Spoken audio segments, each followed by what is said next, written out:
A questo punto inizia la trasmissione. Tutti i partecipanti sono in grado solo di ascoltare.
Good morning to all participants joining us from across Africa and beyond. We'd like to extend a very warm welcome to all of you joining us today for this very first session of the Res4Africa Labs right here online. And we're coming to you live from Res4Africa's headquarters in Rome. But we're very pleased to see that many of you, so many of you, have decided to spend their Wednesday mornings with us and join our training. Now, we're delighted to gather energy professionals and stakeholders from across Res4Africa's wide network. And just a few words to say and to start on why we are here. Now, at Res4Africa, of course, we're deeply committed towards pursuing, supporting, and contributing to the clean energy transition in Africa. And we do that through many ways, but capacity building and training is most definitely a fundamental pillar of that. Res4Africa is therefore very pleased to start this first session of the Res4Africa Labs, a brand new training component within that capacity building work. And the aim of the labs, of the Res4Africa Labs really, is to provide a general overview of some of the key themes that really matter on supporting and accelerating Africa's clean energy transition, from getting the context right to the policy and regulatory frameworks, financing sides, technologies, but also the transmission and the supporting infrastructure, as well as green hydrogen. Just a peek view of some of the topics that we will be discussing here in the next Wednesday morning sessions. The content comes from our renewable and from our Res4Africa knowledge platform, which sits inside our foundation. And each session is going to be led by a specific Res4Africa member who focuses on a key topic and really shares their expertise, their experience from on the ground, and their learnings from how they have faced those issues. Now, without further ado, we'll start with session one. And in today's session, we'll start by actually taking a step back. What has happened in the last 10 years, in the last decade in Africa? How far have we come along on its renewable energy journey? Where do we stand now so that we can better know how and where we need to go. So we'll share a first vision and discuss with some of our most knowledgeable speakers here on the African renewable energy landscape and where we need to be headed next. And really, there is no one better placed to give us a very good insight and as a starting point on that journey than Res4Africa's Secretary General, Roberto Vigotti. And I'd like to invite him to the floor so that he can share his views and his remarks on where we stand. Roberto, the floor is yours. Thank you. Thank you so much, Anna. Thank you for introducing this wonderful set of initiatives that my team is proposing now. Anna is not only the head of the international partnership of Res4Africa, but she's preparing the strategy book for next year's, which will be presented on the 15th of June. And it's called Africa Energy Future is Renewable. Just a snapshot of the cover, that's all. I don't want to spoil it. But thank you, Anna, for the great work you're doing in terms of positioning the foundation. Now, today, before we go to the topic of what happened, I like to give you, because it's an introduction to the whole, say, session of the foundation mission values, but most important, my perception of why a renewable must be and is the future of a renewable, of Africa energy scheme. Next slide, just a quick recap on the next slide of the issue. This is taken by Anna last year presentation. The challenge decision ahead for Africa energy future. You see there are several of them, not only access to energy, but also to combine growth and power system, economic growth. Third one is also very critical, how to bring the conventional sector in the short term up to the medium term in the transition, gas and oil and so on. And of course, the number 4 is, I think, next session, next 2 weeks event on there. So, said so, let's go to a few, I will go very quick. My scope to stay in 10 minutes, so please forgive me if I go really very fast and you can download after. Next slide shows you what you already know, and is the situation of the electrification in Africa. Now, I want to underline only the issue. It's not only rural. Sometimes even the IEA, when they talk about access to energy, they think about rural. Now, actually, the most important issue is also urban and peri-urban areas, because there are 15 mega cities, mega urban environment which you need to solve the issue how to feed them. So when I say rural and urban, they both, as next slide shows, report on how to electrify Africa.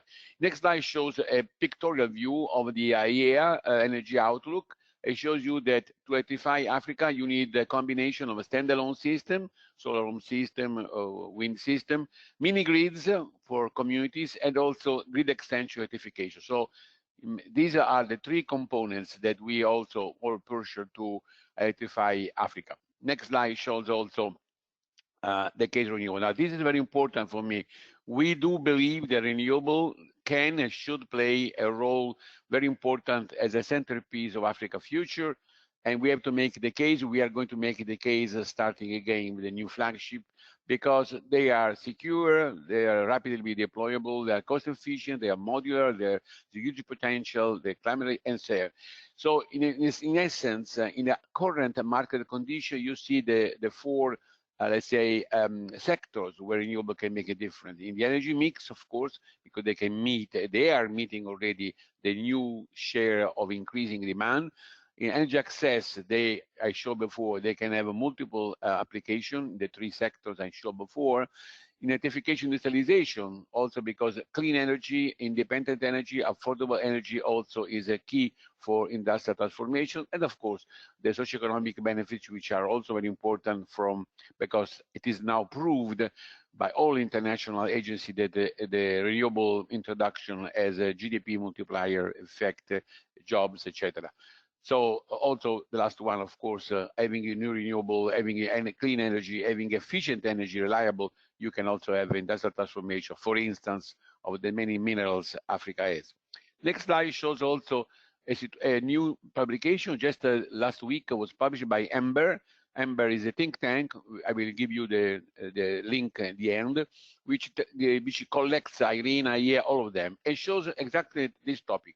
Wind and solar in 2022 got 12% of global power. You see in the middle of the picture. And therefore, we believe, and I'm convinced, the era of fossil fuel will decline already since this year.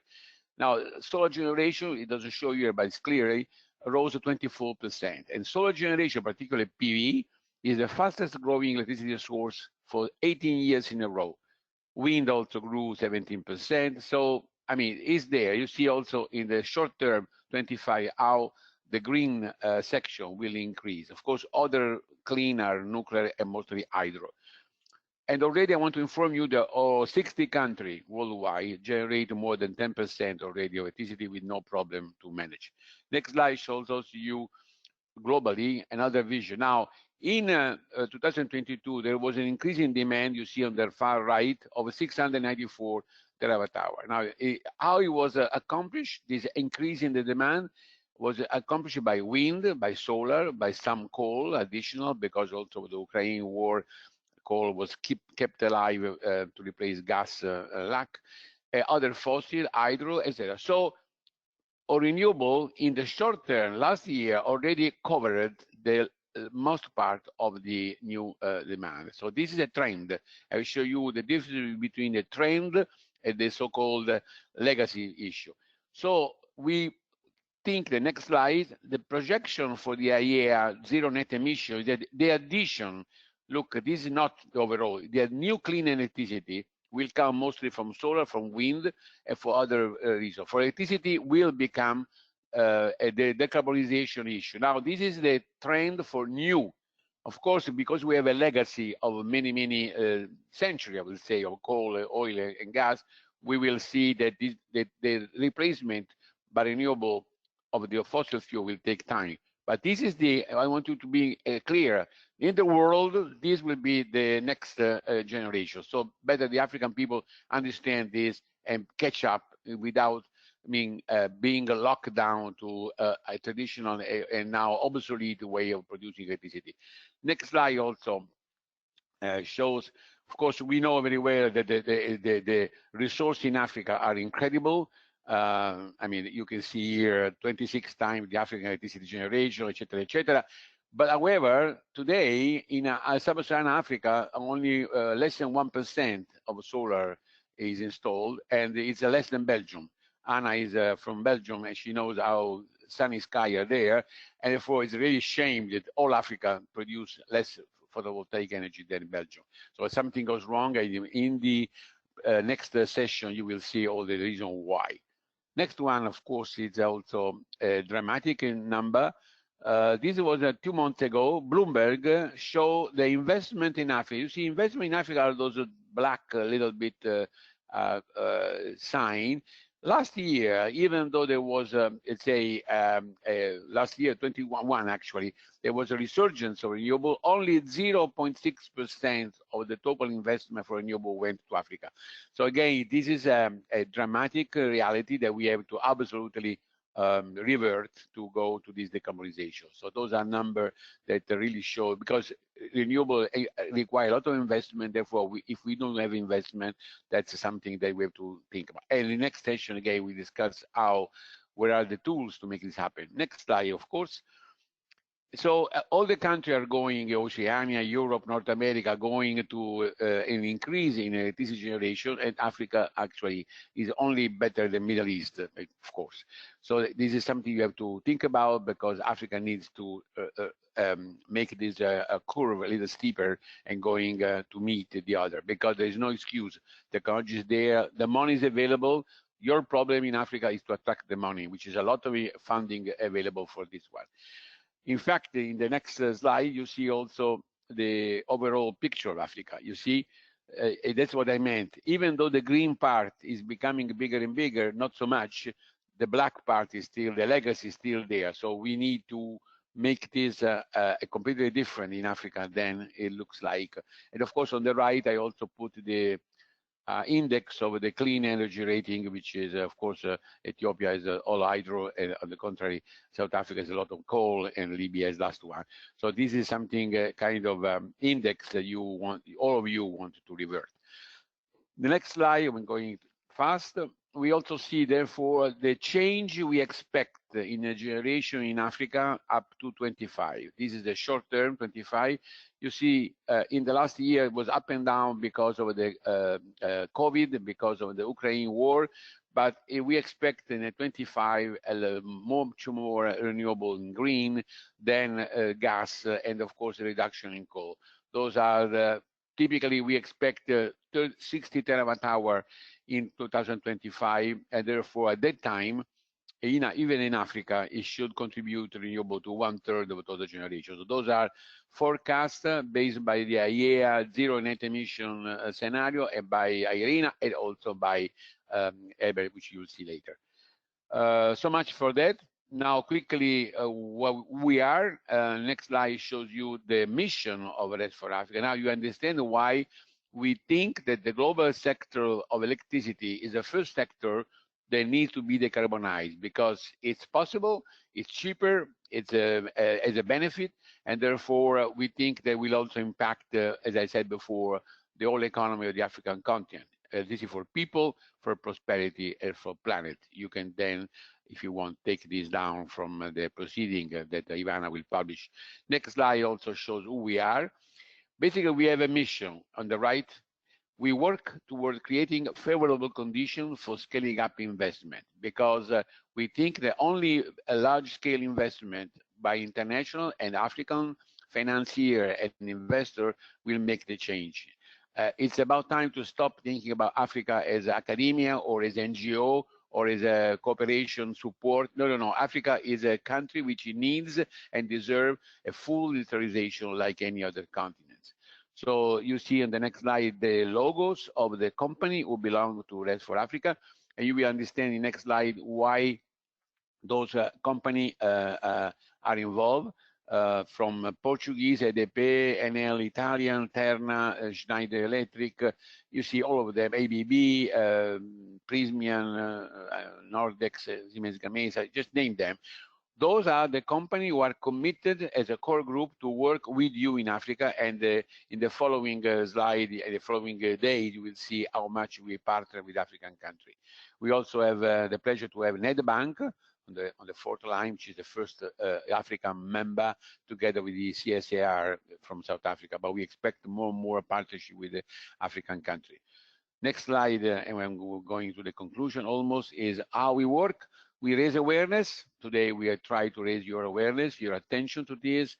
We are producing policy and regulatory analysis, and it will be one session in the next few times dedicated to the full expression of how we judge and how we support the policy and regulatory change in Africa. Scaling up finance is also a big topic, also covered by this series that Ivana and Martina prepared. Capacity building, de facto, we are doing some online capacity building.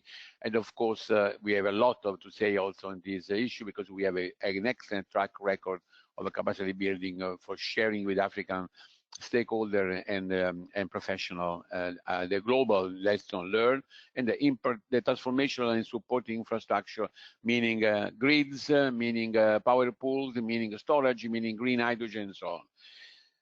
Now, our program, next slide shows quickly the structure of our program. We have more or less divided Africa in three main regions, but also the three main regions get input from the Missing Link project on the policy, the Grid4Africa on grid infrastructure, the Renew Africa on investment, the Africa Academy, the Hydrogen Group. So we have a matrix way of working together, and I'm sure during this next Wednesday you will understand what are the pillars of our engagement. Two more slides, one on the Africa Knowledge Platform. I want to thank, next slide, Ivana and Martina, Asia, to put together this show for you. The platform is aimed to establish an open hub for knowledge sharing, which is open to everybody. Our mission is to be very transparent. In fact, if you go to our website, you can download whatever you want, no registration and no password, because we think the more people know about innovation, the better for Africa, for us. And for also, you will see, I appreciate the three main topics, the three main objectives. Engage and sharing with you relevant stakeholders, but only professionals, so young people. More conducive context for the transition investment, to make together the idea that the policy and stakeholders in your country should attract more investment. Because again, I repeat, the problem is to attract investment. The money is not a problem. The international funds are there.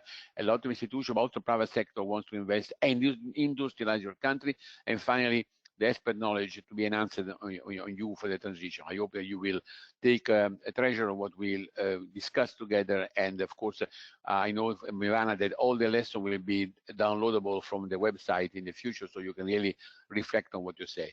And finally, the agenda of the next events. I think the next slide shows the calendar. Today we have the webinar on the path for deployment. Then we have on May 3rd the one on scaling up private sector investment. On May 17th, the webinar on regulatory and policy of the markets.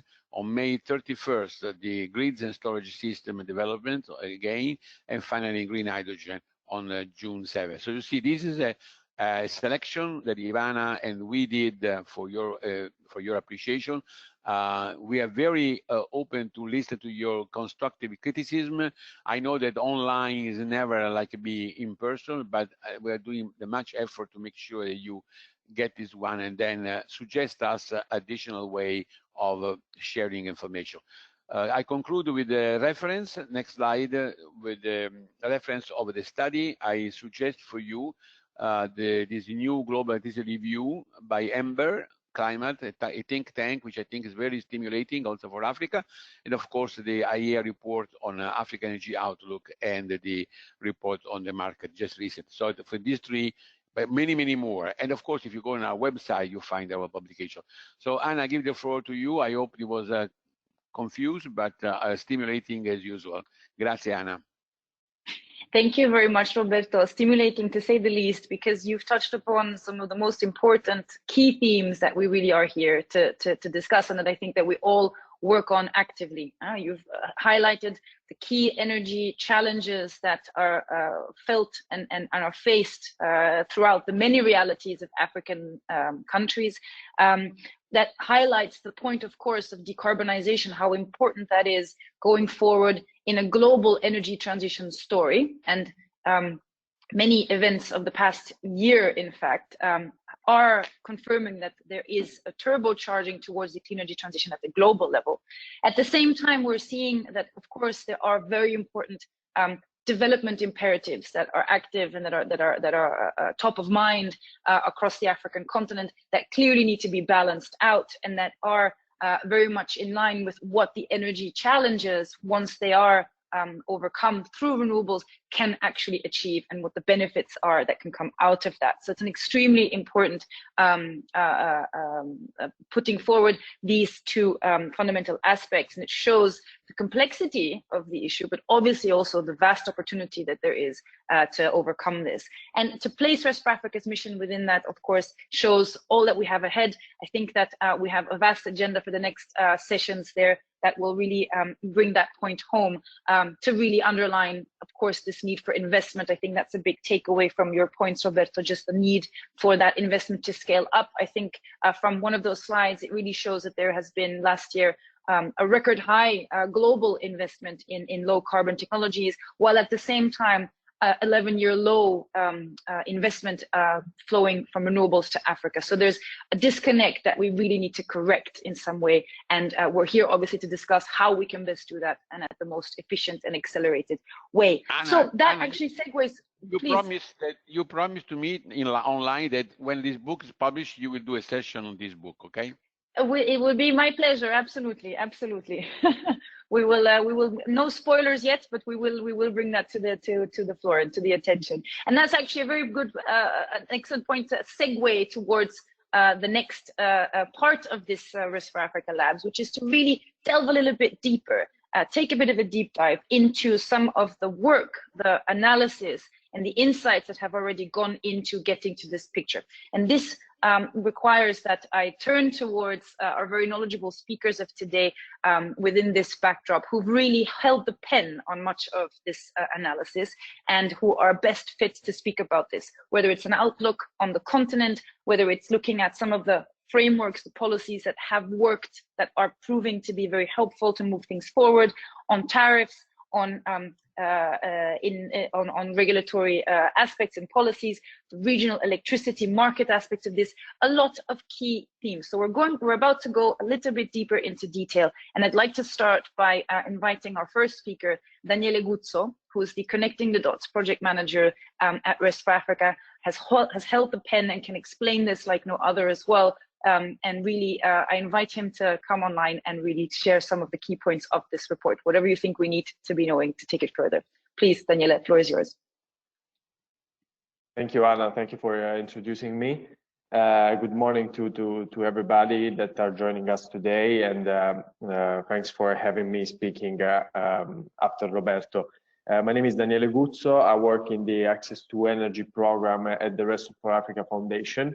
Within this program, we are responsible for the creation of the Connecting the Dots series. Next slide, please.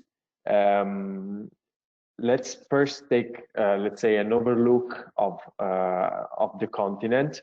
Let me first explain very quickly what the Connecting the Dots series is about.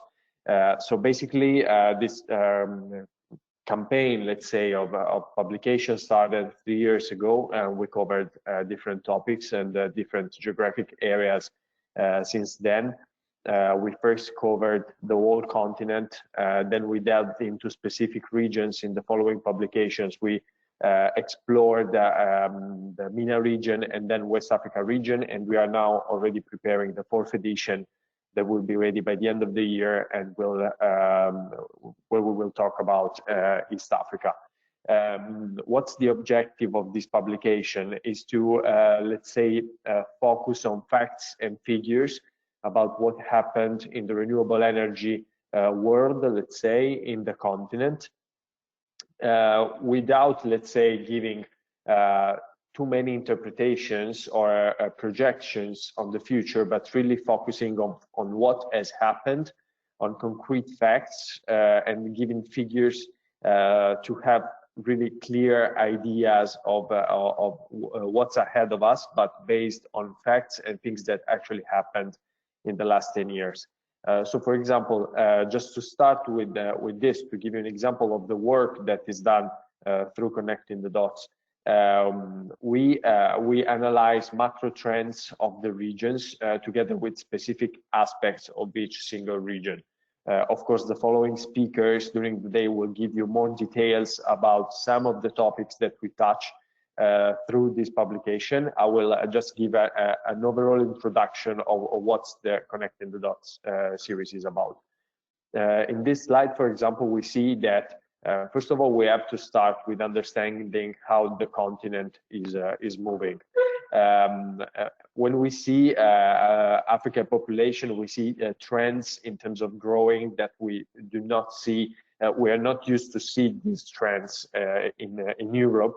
And it's from this graphic, you can see that in just 10 years, the African population grew for over 300 millions. I would say quite in a uniform way in the several regions. The fastest growing part of the continent is West Africa, mainly with a big traction, let's say, especially from Nigeria, which is of course the biggest country of the continent, and it's growing at an astonishing rate. In the next slide, we can see what the increase of population means for the continent.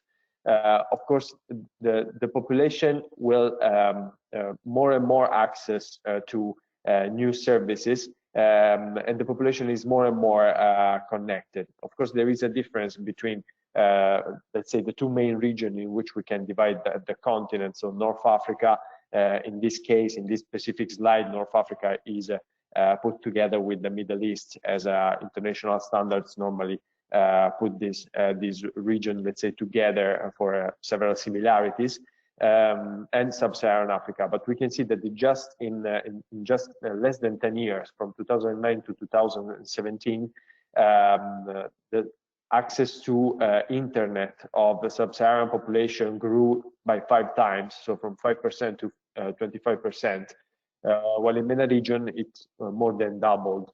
At the same time, we can see that this is happening because, of course, people are moving towards urbanized areas more than in any other part of the world, especially in Sub-Saharan Africa, where we can see that the +4% per year is moving to urban areas compared to lower percentages in other developing parts of the world. In the next slide, we see that, of course, this also affects somehow the numbers when we analyze access to electricity for people. You see in the map that access to electricity is very different and fragmented across the continent, with South Africa and North Africa basically having reached almost full access to electricity. But when we focus on the world, so when we see how many people in the world do not have access to electricity, we see that in general the trend is positive. So less and less people are without electricity, meaning that continents are moving forward. But if we focus on the regions, we see that, for example, a big contribution to this access, to this increased access to electricity, comes from other regions like Latin America and India. But Sub-Saharan Africa still is quite, let's say, constant in the last 10 years. So basically 600 million people still lack access to electricity in the continent. Next slide, please. This means not only that people cannot access to basic services, cannot have access to electricity for the common things that we do every day, but it also affects the business environment of companies operating in the region. In the graphic here, you see that, for example, the outages are causing economic losses to the companies in the order of 2% of the annual GDP. So it's an incredible amount of loss for these businesses, just due to the inefficiency of the provision of electricity. For example, you can see that in Sub-Saharan Africa, the average is 60 hours each month of outages, compared to half an hour in OECD countries, for example, and basically half of the hours, 27 hours, experienced in India, with Nigeria, let's say, championing in a negative way, of course, the number of outages, the average of outages per month. Next slide. What this gives us as an idea of the general environment of the electricity usage in the continent, we also need to, after we have talked about how companies suffer about power outages, we also need to, let's say, frame the context in which these companies operates. And when we look at different regions of the world, in this case we are taking into consideration again Africa, India, Central and South America, and the OECD countries, we see how the energy share, so the contribution of electricity to energy share of this region is lower in Africa, and basically the blue part of the graph shows you the industrialization of a continent. It's let's say an indicator to see how a region is industrialized, because of course that small portion, that about 20% of energy required for industries, show that the continent is growing in terms of industrialization, but still far from the level of industrialization of other regions of the world. And within this context, electricity share of the overall energy usage is still very low, only to 10%. Next slide, please. This is, let's say, until now we have talked about the general context of the electricity sector and the access to energy. But there is another elephant in the room of which we have to talk about, which is the climate change. As we know, and the narrative ongoing on climate change is that even if Africa is the continent that is less contributing to climate change, is the one that is mostly suffering for its impact, and will be the continent suffering the most in the decades to come. For example, if we take a look at the climate vulnerability index, we see that all the regions of Africa are considered to be vulnerable to climate change, but especially West Africa and East Africa are the ones scoring the highest vulnerability in this index. Next slide, please. What does it mean for Africa? It means that we need to talk about how resources are managed. Of course, Africa is endowed with enormous quantities of natural resources, and in particular, in this slide, we see, for example, the example of the MENA countries. If we want to achieve the 2 degrees scenario, it means that most of the resources have to be to remain unexploited. Of course, this is a very important choice that the countries from the region have to make, and it will be their sole responsibility to decide whether or not to go through this path. But the objective fact about this is that if we want to reach the global target of staying below the 2 degrees increase of temperature, it means that these resources have to be unexploited. This, of course, has a lot of implications for the region. For example, we see that in the MENA region, half of the gas resources, 1/3 of the oil resources, and 80% of coal resources should remain unexploited. This implies, of course, a complete shift of the economies of these countries and a complete change in the very structure of the budget of these countries, because some of the countries, especially in the Gulf, highly depend from the use of fossil resources, and the budget itself of the country in some cases is almost completely dependent on fiscal revenues coming from the fossil fuel resources. Next slide.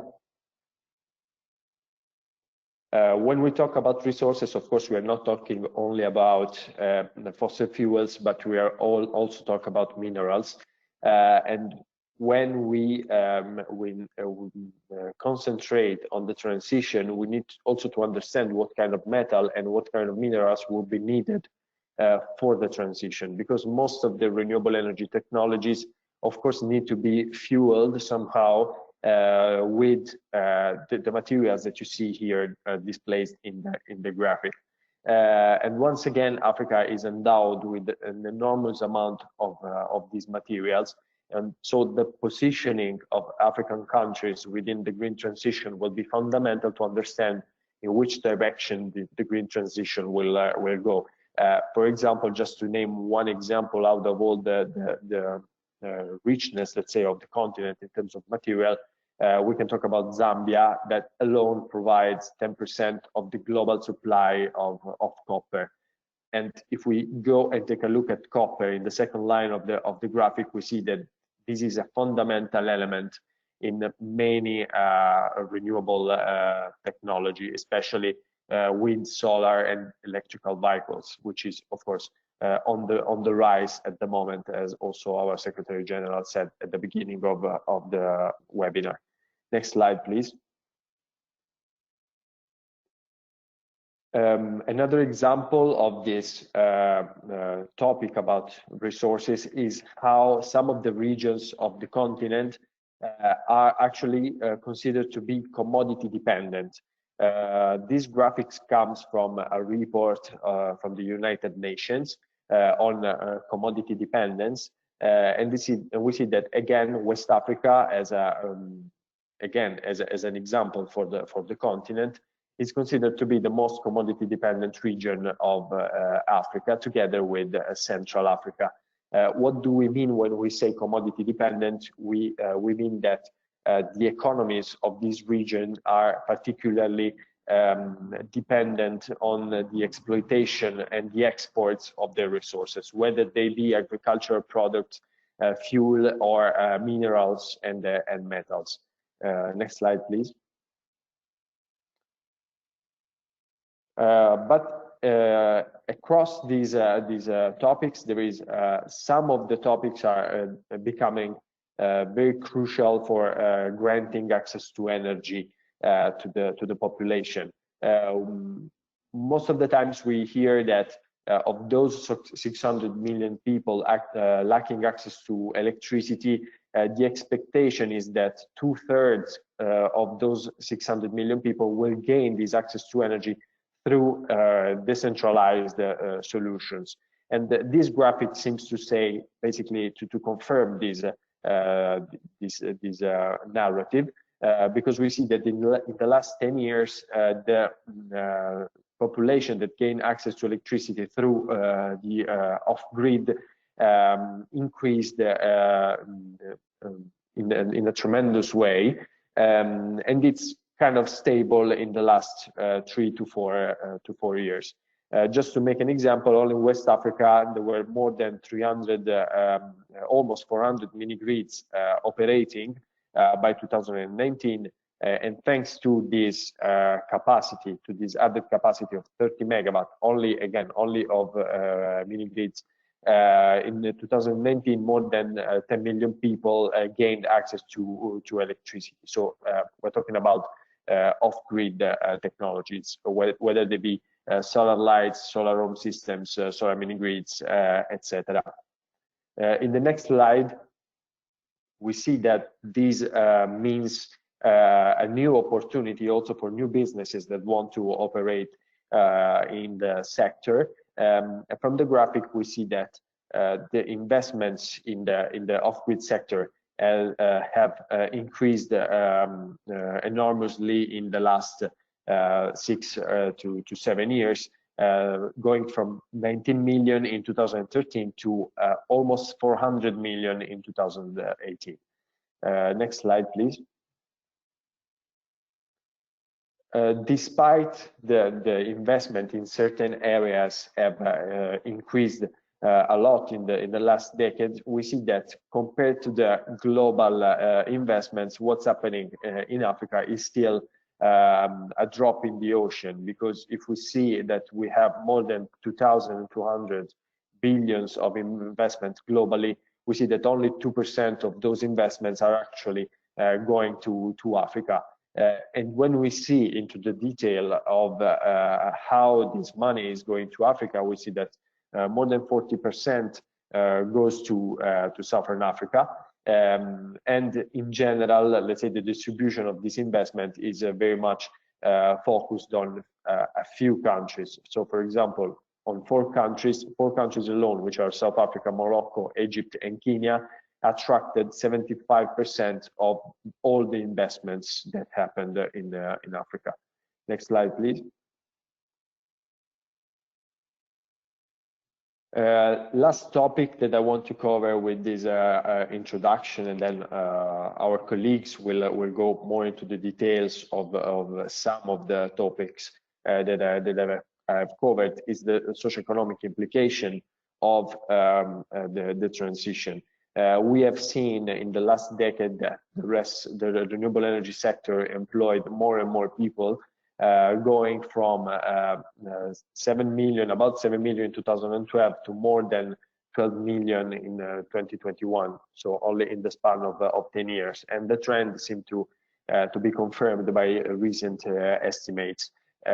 This is very important, but on the other hand, we see that the distribution of people employed in the sector is very much scattered across the globe, and only a small percentage is happening in Africa. Of course, this goes along the lines of the fact that there is not much added capacity overall in the continent, meaning that the creation of jobs in renewable energies, of course, is limited by this. Only 2.4% of people are currently working in renewable energy sector in Africa, and again, a focus on West Africa with only 66,000 people employed in the sector in the regions. So just to wrap up and to give the floor to my colleagues, the green transition is happening, and is happening globally. Our position, of course, as a European value chain of the renewable energy is that we are going basically full force on renewable energies as a mean to fight climate change and to reach the global target of CO2 emission reductions. This is also an opportunity for the rest of the world, and this is a huge opportunity for Africa since its potential. Of course, this has to be done in a just and fair mode, and we hope that from the African side, the opportunity will be taken, and we will work together for this to happen. I give back the floor to Anna. Thank you for your attention, and see you soon. Thank you so much, Daniele. I mean, really some excellent points here that have been brought to the fore, obviously building on this extensive analysis that has come out of the Connecting the Dots report. But essentially, I mean, a few really do stand out here. The element of the outages that can take place within remote and rural areas that really come to show just how expensive it can be to be energy poor in that sense. It comes at a huge GDP cost. The climate change and impact vulnerability here, very important, especially as we're heading towards COP by the end of the year, where there will be a global stock take on how far along we are in our progress towards the Paris Agreement. And this entire aspect of shifting to decarbonization and decarbonized energy systems for energy producers, also a very big and important puzzle piece, as you've highlighted, Daniel, about the just transition issue. And it's very much top of mind as well. The role of critical minerals, their geographical concentration around the world, but also in Africa. How do we make that a real concrete opportunity for industrialization, for supply chains and beyond?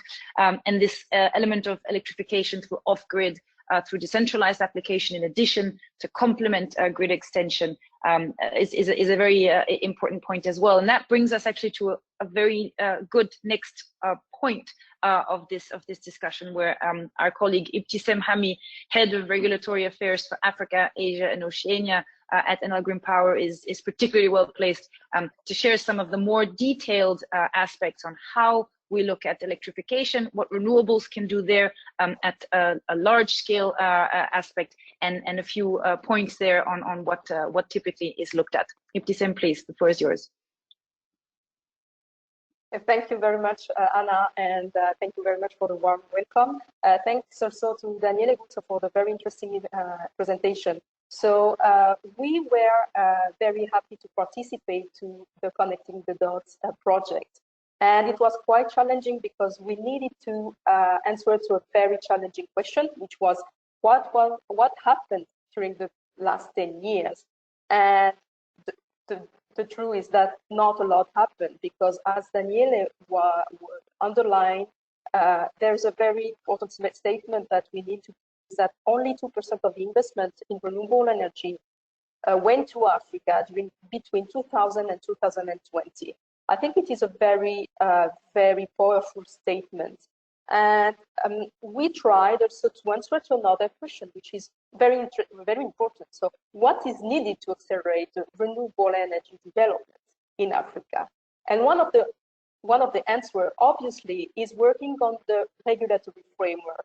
So next slide, please.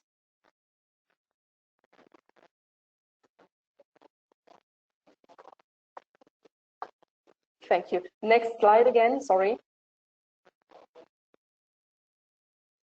Okay, so we need to have something very important in mind, is that the regulatory framework in Africa still has a large space for improvement.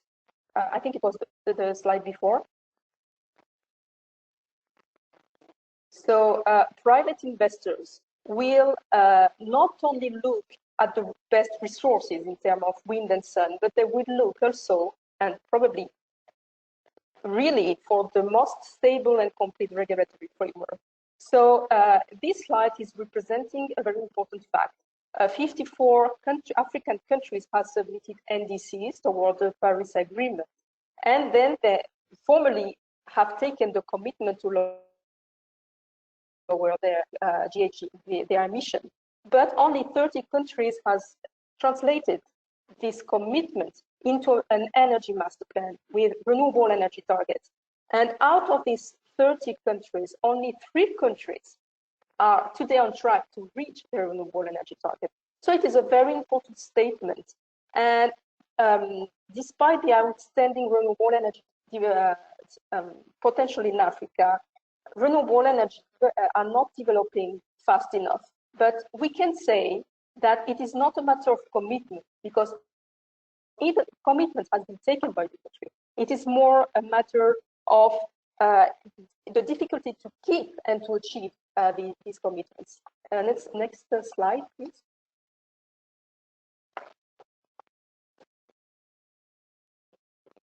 So as we said before, you have a lot of disparities in the regulatory framework in Africa, in the continent, and still everywhere there's a large space for improvement.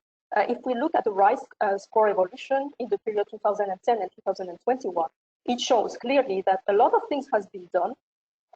Countries and country policies and regulations were created, but in a very limited number of countries. We have seen a lot of evolution in the southern part of Africa, while not a lot in the central part of Africa. Next slide, please.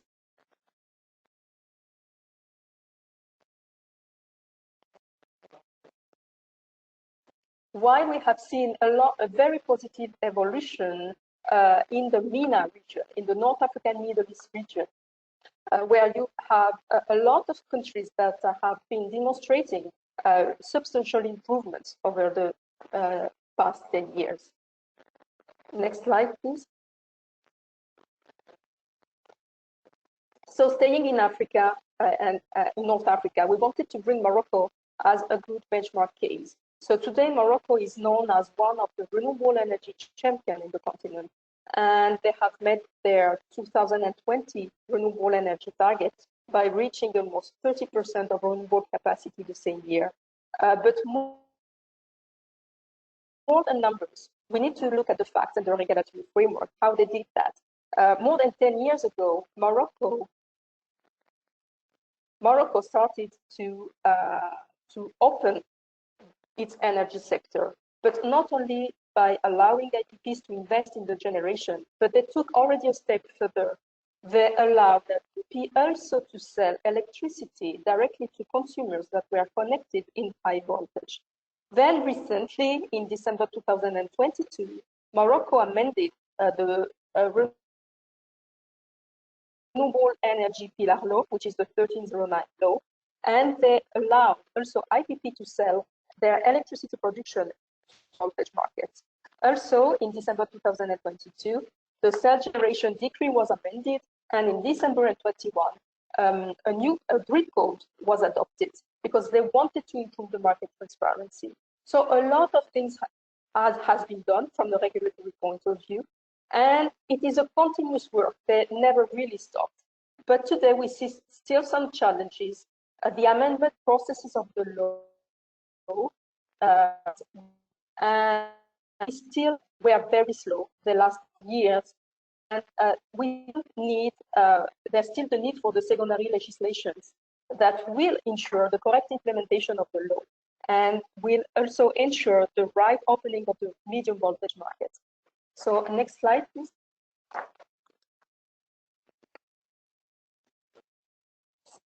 despite the renewable energy potential, renewable energy were not developing fast enough. And here we have summarized the barriers that we have identified for West Africa.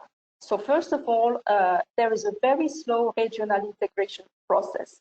In West Africa, it is very important to enforce a regional integration. It is really needed because it is pushing the attractiveness of the whole region. So this regionalization obviously needs a very strong political support, especially when it is coming to strengthen the West African Power Pool Authority as an example. Then we have unclear routes to market. By routes to market, we mean the panel of options that an IPP has to sell its electricity production. And here we have seen that we had feed-in tariffs that were not very well managed and implemented. And it was the same for auction. They were not, all the auction programs were not finalized. And for direct PPAs in the region, they are not really implemented because they are not allowed simply. So if we move to the tariff side, the non-cost reflective tariffs in Africa are still an issue, and they do not allow to achieve financial sustainability, both from the generation, but also from the transmission and distribution side. So we will come back to that point in a while. Then we need to cite, obviously, the critical condition of the infrastructure. There is a very important investment gap in the transmission and distribution because there is a missing regulation to attract private investment also in this part of the value chain. So either you have a missing regulation or you have a regulation saying simply that foreign investment and direct investments are not allowed in this sector. So next slide, please. During our analysis, during the connecting the dots of the MENA region, also we have identified some also specific barriers for MENA that were limiting, according to us, the renewable energy growth. So the first one is obviously the regulation. As we have seen together, the RISE score for North Africa and Middle East is quite good because most of the time you have the laws that are in place. But the problem is their implementation. Most of the time, there is a lack of secondary legislation that are making that law not implementable. And it is a real problem today. Regarding the tenders, today, the tenders are the most used mechanism to add capacity in the system. But what we have seen from our experience is that they are not really managed in the right way. The processes are very slow. There are very frequent postponements, and also downsizing of capacity. Regarding the PPAs, the power purchase agreement, we see a very important lack of bankability. We have also currency convertibility issues, and access to local financing is still really a challenge. So regarding the business environment, we don't want to bring in the table any cliche, but what we have seen is that we have a lack of transparency and also a lot of slowness. So this is a quite important matter also to take into consideration. So next slide, please.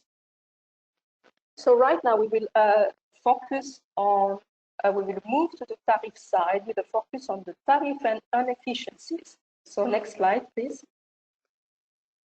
So in North Africa and Middle East, the underpricing today is the main cause of the utility inefficiency. So the underpricing in MENA is a key issue, and today electricity is sold at a price that is below the recovery tariff. So if we look at the graphic below, we can see that most of the electricity tariffs in the region are below the global average price per megawatt hour. So this is very connected to the political power because policymakers are very reluctant in restructuring tariffs and removing energy subsidies, because keeping the electricity prices low is also a guarantee of social peace in this part of the globe. So next slide, please. So while in West Africa, we have a very different picture. So electricity tariffs here are among the most expensive in the world. They are twice the average price. And in West Africa, obviously, is suffering from an important inefficiencies. Most of the countries in the past were struggling in meeting their domestic demand. and they had to rely on small-scale and oil-fired generation that are very expensive and that are very also technically challenging to run. Next slide, please. So we've been developing recommendations in our studies. What is needed today to boost renewable energy investments? And obviously, the first answer is that you need to ease in FDI barriers that are not allowing IPPs and private to participate, or they are limiting them. And as an example, I will also take Algeria, that has removed the famous 49-51 investment rule that were limiting the private investor to a 49% share. So the second point is crucial. The power purchase agreement must be bankable, because a bankable PPA is a key de-risking instrument, because it defines the risk and it allocates the risk between the IPP and the buyer. So the IPP needs to be bankable also to reduce the risk and so the cost of debt. Regarding the tenders, they really need to be well managed. They need to be well managed, well organized, and we need to go fast. We need to have a standardized documentation that allows you to go fast. And there is a very important need to establish multiple routes to market, because by establishing multiple routes to market, you will be allowing IPPs to choose from a panel of options, going from the PPA with the national utility or to direct PPA, or even to export their energy production. And as we have seen before, also the thematic of the cost-effective tariff is very important. Next slide, please. So we will talk, I will probably need to fly over the next slides just for a matter of respecting the timeline. So next slide, please. But we will talk about the regional integration. So here, obviously, we have complete different pictures, whether we talk about sub-Saharan Africa or North Africa. But they have one common point, is that a regional integration is needed. And today, the regional integration is still a challenge. Why? Because as we can see in the slide, in Africa, we only have more or less 90,000 kilometers of transmission and distribution line. This is 10 times less than India. And this is only 1% of the global transmission and distribution lines that we have in the world. So this lack of physical connections is not allowing those countries to be more integrated. So next slide, please. In North Africa and Middle East, the situation is slightly different, because most of the infrastructures are existing or they are planned. But still, the electricity that is traded between the countries in the region is very limited. It represents only 2% of the production production. Only 2% of the production today is traded across the borders. Next slide, please.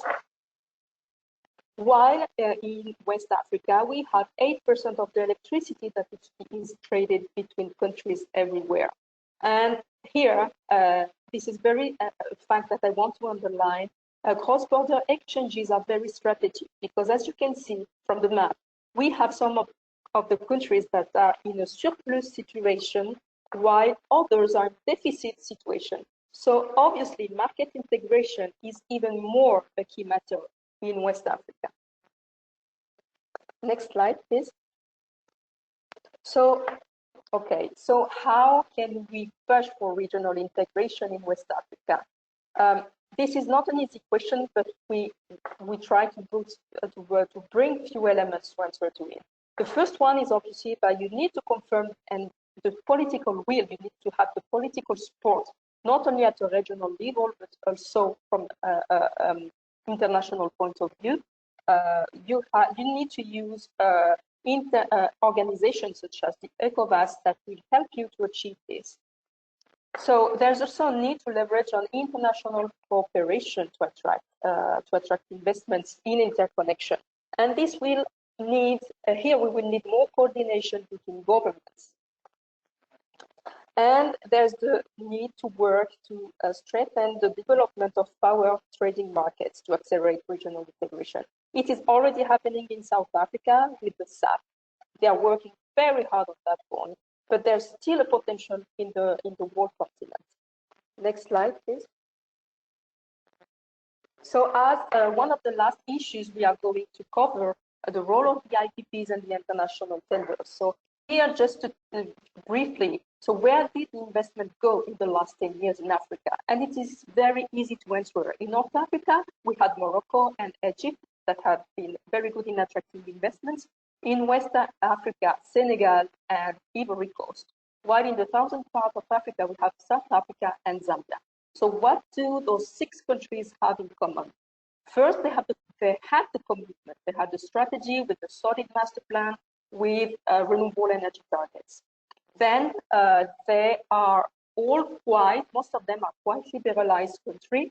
I can take the example of Morocco and South Africa, where you can have access to the final clients. And all of them has been very good into implementing successful auction programs.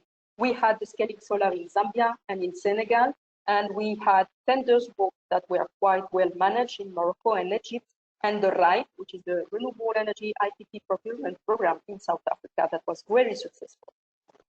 Next slide, please.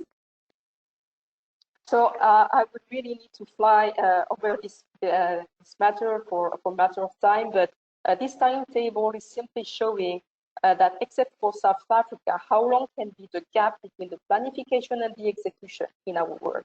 This is very affecting the investment, the risk perception of the investors, because you are taking a decision of investing in a T moment, but here can pass 1 year and 1.5 years, especially when it is coming to bidding and awarding, can pass until you see the actual dates. So this is quite interesting also to keep that point in mind. Next slide, please. So here we have some instruments that are allowing us to de-risk all that. We have reported some programs, which are the Scaling Solar, which is back from the World Bank, the Get Fit, and the RIPE of South Africa. And the strength of all of these 3 programs are in general very clear. They ensure political support, they are very well structured, organized, well managed, and here the risk is still very well allocated, and the PPAs are always bankable. But we had also noticed some weaknesses. So the coverage of geographical area is quite limited. We have seen those programs only in few amounts of countries, not in North Africa, as an example. And we can say also that GetFit is more dedicated to the small scale projects, while the RIPE in South Africa was delayed due to problems, governance with ESCOM. So next slide, please. So here, to wrap up, we need to ensure an effective regulatory framework to attract investment. And how do you ensure effective regulatory framework? By checking the openness, the attractiveness, and the readiness. I am sure that all of you are quite familiar with those 3 terms that are very used by Res4Africa. The openness is having an energy strategy which is clear and which is reliable, as it includes a master plan. The rules to access the market, the network are very clear. In the attractiveness, we need transparency, more transparency in auction programs, and we need also to avoid market distortion mechanisms, such as the subsidies, the fossil fuel subsidies, and also, as we have seen before, the non-cost effective tariff. The readiness is becoming still very more and more important element. It is about the market readiness, the network readiness to absorb the renewable energy generation. And that means that also for the network, you need to have a master plan for transmission and distribution. And this master plan needs to be also linked to the generation. So this is a key challenge today. And I hope I will have left enough time to my co-speaker, Francesca, and I thank you for the attention.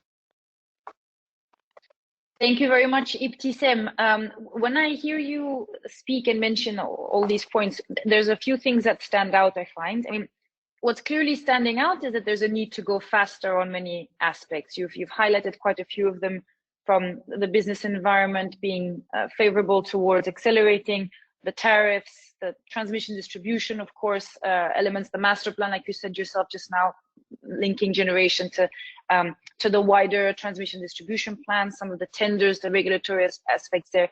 That's a very clear indication of where more work is needed.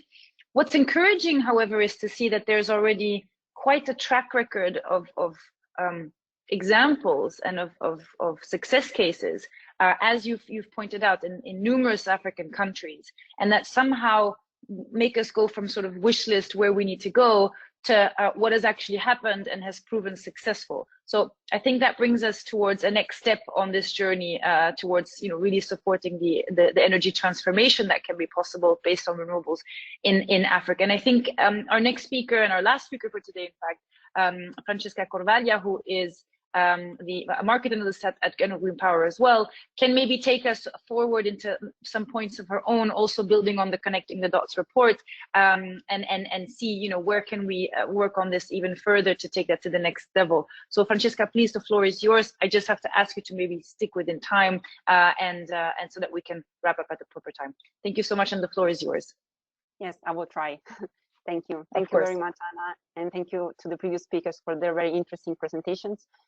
From next slide on, I will focus on some key numbers that give us an idea about where we currently stand in terms of renewable energy development, and in terms of related investments, and what is needed to improve the situation and to meet the national and also international targets. So in this slide, we can see that Africa actually has a huge potential in terms of renewable energy that is currently untapped.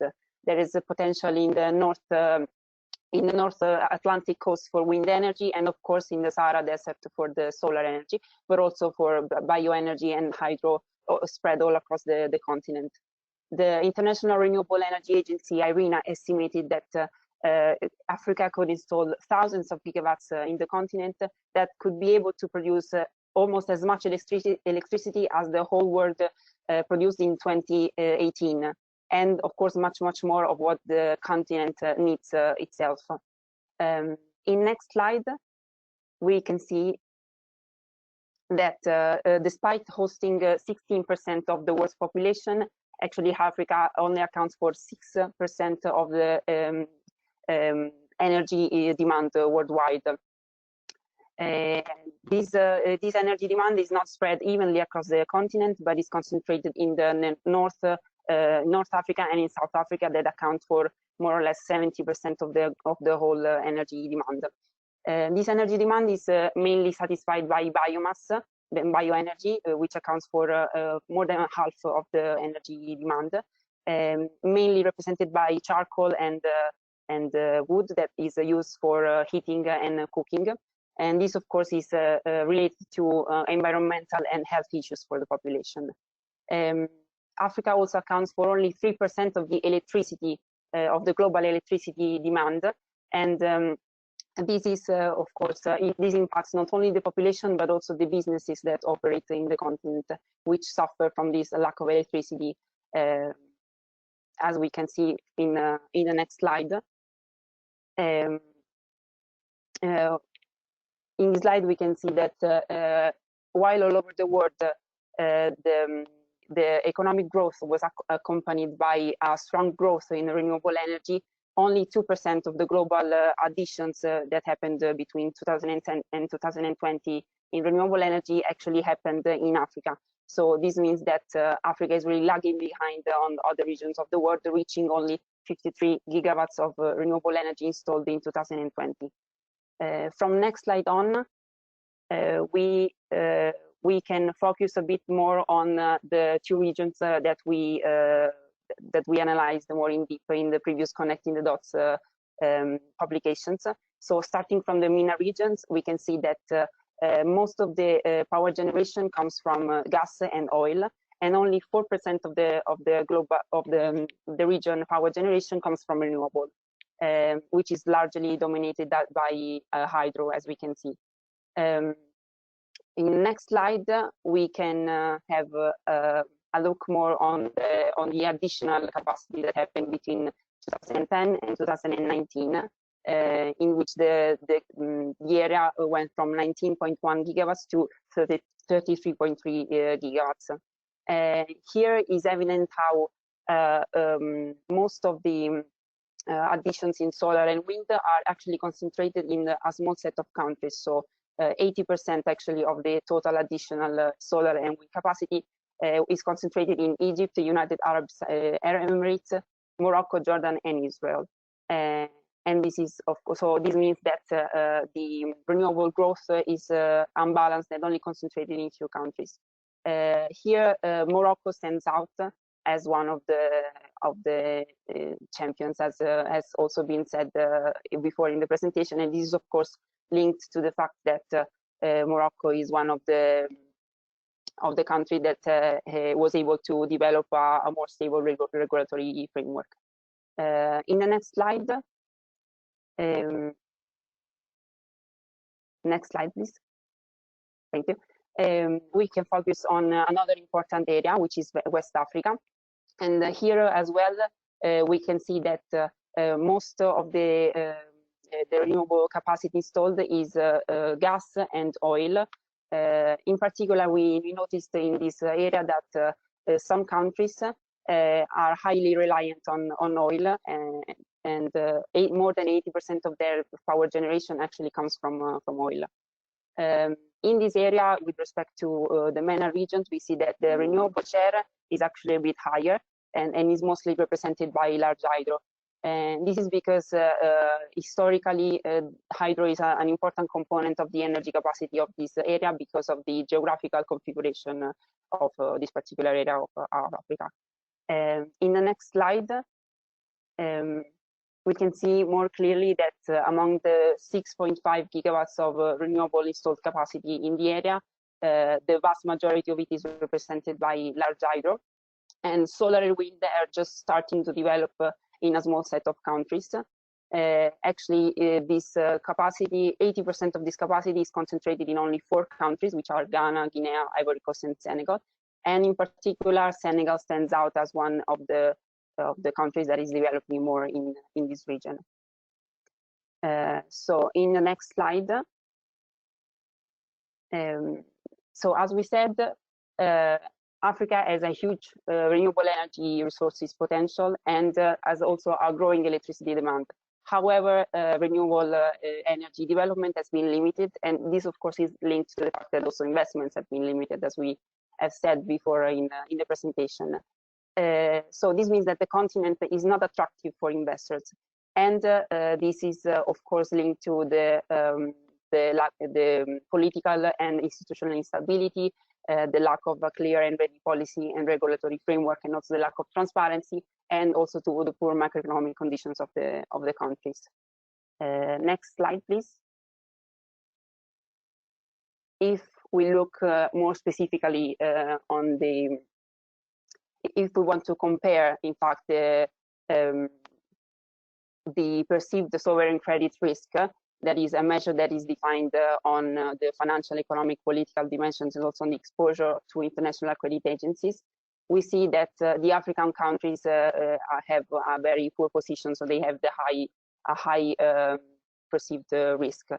So in order to reduce this perceived risk, there is the need to an efficient and comprehensive de-risking instruments in order to stimulate the investors' appetite. In the next slide, we can look more specifically on what the investments have been made in the past decade, from 2020 to 2020. So as we already said before, among all the global investments made on renewables, and here in this slide we are talking about investments on renewables, excluding large hydro, so mainly solar and wind. Only 2% of this actually was made for Africa, which accounts to a total of $60 billion in total. If we look instead to off-grid investments, we can say that Africa is leading with more than 70% of the investments made for the continent.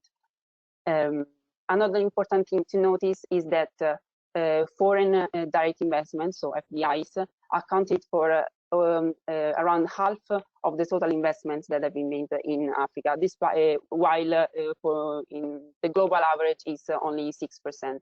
So this means that the continent is highly reliant on foreign investments.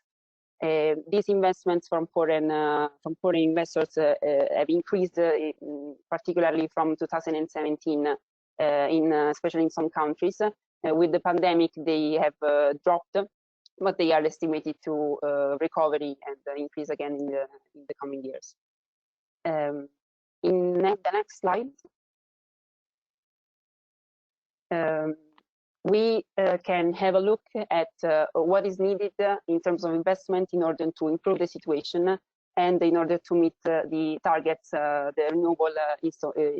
renewable energy capacity targets, in both the short term and the long term.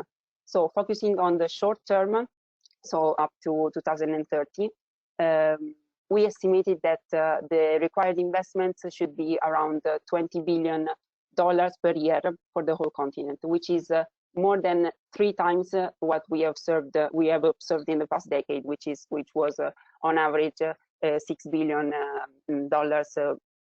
per year. This is especially true for the areas that have the less developed areas. So, for example, Western Africa, for which we did a more detailed analysis.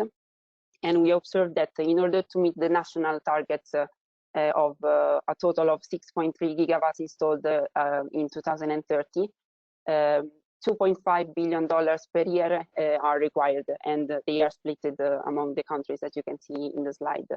And this is more than 5 times the amount that we observed in the past decade. In the past decade, we observed that West Africa actually received only 8% of the African amount of investment, so a total of $5 billion in general for the whole 10 years. So this means that in the short term, investments really have to increase, especially for the areas in which that are less developed. In the next slide, finally, we can have a look at the longer term. So in order to meet the 1.5 degrees temperature increase goal, and that is targeted by the ARENA's transformative energy scenario, the estimated required investments are $16 billion per year, which are double the amount that we observed in the past decade.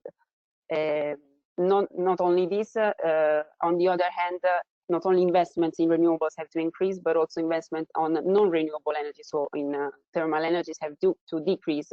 So instead of the $22 billion per year that are estimated, we would need to go not beyond $14 billion per year.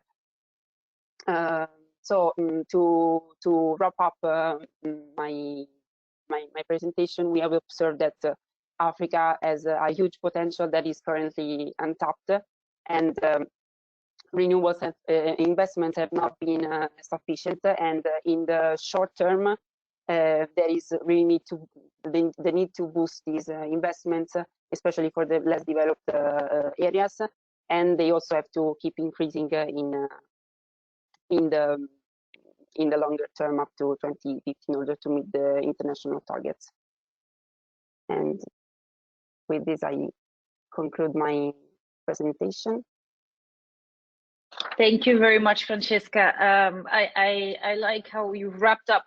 Essentially, I was trying to take note here on some of the key points that you've mentioned, and indeed, if the starting point or the starting conclusion, let's say, is that really the potential is so vast, this becomes very clear from the data that you've mentioned, from the images that you've mentioned, because here really it's clear the potential for the resources and the potential for the development benefits that can come out of this to really overcome some of these challenges that you've mentioned are extremely important.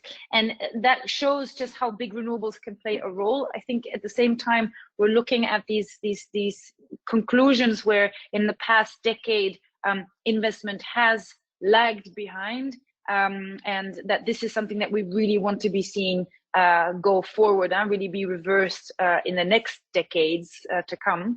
And I mean, that really just points all the time towards the need for investment. I think it just stands out so much how the ways forward here need to include how we do things differently in that respect. That will require obviously a big puzzle piece of many moving pieces indeed, but the ways forward seem to be quite building on this as well, where we're seeing increasing momentum in the need for an energy transition worldwide. We're seeing that the technologies that you mentioned, right, that we're talking about renewable energy technologies, have gone through tremendous cost curves and cost efficiencies themselves in the past decade, so increasingly becoming cost efficient around the world.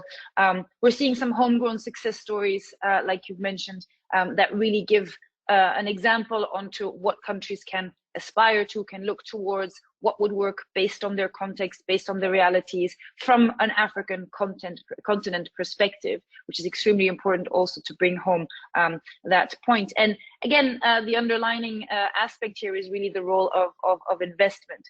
And I really focus and spotlight on investment because that will in fact be the topic of the next Res4Africa lab. And maybe what could be helpful here is if the team brings up perhaps the schedule of the upcoming trainings, because we've come to a close of this Res4Africa lab, where our first session really has helped set the scene very much on where we stand and where we need to go. Investment is a clear first aspect of this. As I've mentioned at the beginning, each of the sessions is actually led by a member of Res4Africa that has distinct expertise in pushing that thematic forward. And in that sense, the next meeting that we will be having is on the 3rd of May, which is another Wednesday, 2 weeks from now, and where we will be speaking a lot more about that aspect of investment. How does this get typically done at a macro, at an aggregate scale? How has this been done in other continents, other regions that have had also energy access challenges, and how has that been overcome on the long term? How these elements can really be brought together by the different actors that are at play, because this is like I said, an element, or let's say a puzzle of many moving pieces, but also many moving actors. So I invite you all to really take note for the next rendezvous for the Res4Africa Labs, May 3rd, same time, dedicated to the private sector investment side of these things. I'd love to also very much thank our speakers that have gone beyond to really illustrate some of the key insights of the Connecting the Dots report, and show some of the main developments that have been taking place that we now intend to build on. These presentations will be shared and will be found online through our website, as our Secretary General indicated. Roberto has also indicated some of the key resources, some of the food for reading, food for thought in that aspect that can be consulted, so that you can take a bit more of a deep dive before our next session. And in that next session, indeed, the speakers will be joining us from the Italians Cassa Depositi e Prestiti, as well as South Africa's Nedbank, also one of the members that was mentioned by Roberto. So for this sense, I'd like to really thank the organizers as well for having set up this first Res4Africa Labs. From my view, it was extremely interesting. I hope it was the same for our participants joining us. And I really do invite you to meet up with us again in 2 weeks from now. So until then, thank you very much. And the floor back to you, Roberto. No, I just want to say I was congratulating because for the first time after many months, we were reaching out to our public. And again, this was a starting point, but the next webinar are also more specific, as you said. So please do answer to us and send us your suggestion, your criticism, constructive, and be in touch, because we look forward, of course, to come to your country first. But meanwhile, thanks to Anna, to Martina, to Ivana, to Askia, we interfere with you and let us know what you think. Grazie. I took off my tie, so I get more free. See you soon. Ciao, arrivederci.